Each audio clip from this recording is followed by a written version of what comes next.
Welcome to another episode of Mets Prospective presented by Verizon. Jacob Resnick here once again with Joe DeMayo. And Joe, it's MLB trade deadline time, and so many names from the Mets organization have been thrown around as possible trade chips, including some of the top prospects. Joe, where do you think the Mets farm system stands now in terms of overall talent and in relation to other MLB organizations?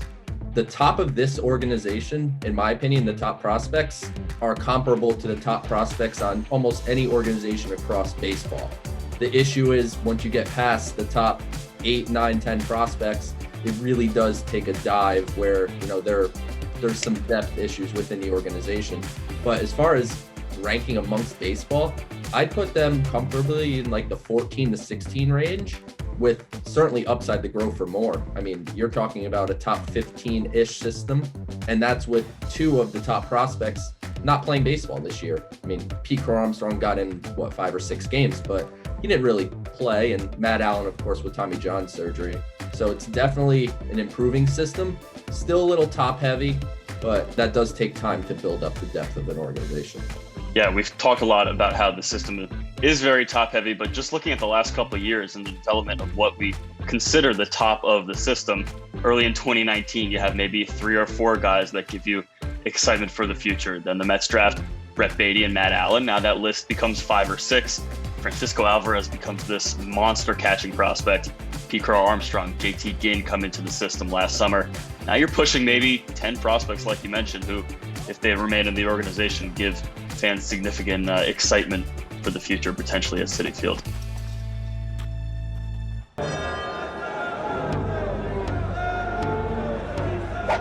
All right, it's time for our Stock Watch segment where we discuss some players whose stock has recently gone up or vice versa. I'm going to start with MLB Pipeline's 50th ranked prospect, shortstop Ronny Mauricio. That was a tough start to the season for Mauricio in his high A debut. The Brooklyn Cyclones on July 10th, he was down to a 216 average, a 660 OPS, then broke off a 2-week stretch where it was almost impossible to get him out. 8 multi-hit games to get his average back up to 240. It feels like we talked about everyone but Mauricio this year in the system. I think he's trying to remind Mets fans not to forget about him. He won't turn 21 until next April, and when the tools translate to on-field results like we're starting to see now, it's a very, very exciting profile. So Joe, who do you got? I'm going to go with right-handed pitcher JT Ginn, who was the Mets' second-round pick in 2020 out of Mississippi State. He had undergone Tommy John surgery, thus not making his professional debut until June of this year, where he had 8 really good starts down in St. Lucie before recently being promoted to Brooklyn, where he made his high A debut just a few days ago. Our guest this week is Brooklyn Cyclones right-handed pitcher JT Ginn. He put up really good numbers in St. Lucie and obviously earned you the call up to Brooklyn. But how have you felt physically now pitching on a regular schedule for the first time in almost 2 years? I feel really good. I mean, I've been bouncing back good in between starts. I feel like I'm getting good work in during the week and staying to the routine. And on the mound, the right-hander, number 23, JT Ginn. It's just go out, come to the yard every day and try to get better, a little bit better every day. Control what you can control, and the rest will take care of itself. That's kind of my mindset of things. I'm going to put the work in and be where my feet are. If you had to give a scouting report on what JT Ginn brings to the table as a pitcher, what would that scouting report look like? I mean, first thing, ultra competitor. I'm going to go out there and compete. I'm going to come right at you, and fastball, sinker, slider, and that's kind of the bread and butter. And then working on the changeup now. So, I mean, biggest thing, I'm going to compete in the zone, and I'm going to ask you with the fastball. I like watching Stroman now. We kind of have similar, movement profiles on our pitches, and he's a great competitor. So seeing how that guy goes out there and gets it done, I learn a lot from him every time I watch him start. There are athletes out there that say they hate the feeling of losing so much more than they enjoy the feeling of winning. What's your take on that? I think I really enjoy winning. I mean, I hate losing, obviously, but feeling the accomplishment after working hard for something, that's a great feeling. So, ride those wins when you can.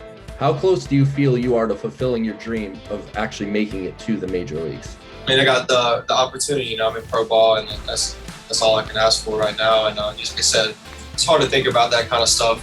I like being where my feet are. I like coming to the yard every day, and and I have something to work for. So I know what I need to work on to improve. To take my game to the next level, and it's just coming in and focusing on those little things every day. Joe, it was interesting during that interview. Ginn talked about watching Marcus Stroman, saying how they have similar pitching styles. When you look at Ginn, do you see Stroman as a good major league comparison? Oddly enough, I kind of do. I think Stroman really plays around with a bunch of different pitches, but when you just look at their baseline repertoires, it's actually relatively similar. I mean, it's sinker, slider, changeup, and for Ginn, when he's fully right, his sinker is a turbo sinker that'll sit 93 to 95, touch 97 miles an hour, and a wipeout slider, which he got tons of swing and misses on in his first start for Brooklyn. His changeup is still a pitch that's, working behind it a bit, but to me, JT Ginn has all the makings of a number 3 type starter with an absolute bulldog mentality on the mound.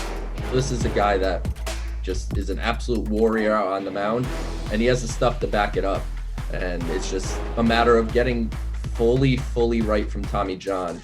I mean, right now his sinker's really sitting more 92 to 94.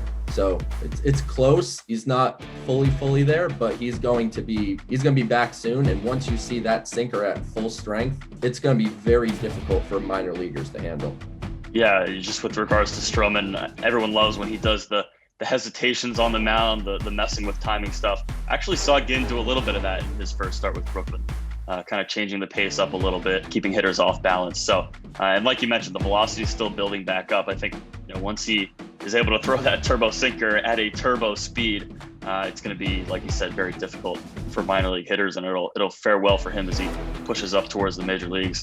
But the movement profile on a sinker looks really good. Gets a lot of horizontal movement in addition to vertical movement as well. And then the slider is pretty much a symmetrical pitch, just diving away from right-handed hitters in on lefties. And he's able to command both of those pitches pretty well. And like you said, just that third pitch, getting the changeup, and he's thrown a cutter a bit in the past. It'd be interesting to see if he uses that. Might work well against opposite-handed batters. So lots of life from JT Ginn, only building back up as he gets fully healthy from Tommy John. That's going to do it for us. We'll see you next time on Mets Prospective, presented by Verizon.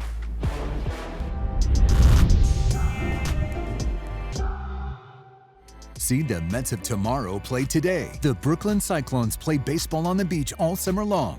Visit brooklyncyclones.com/tickets.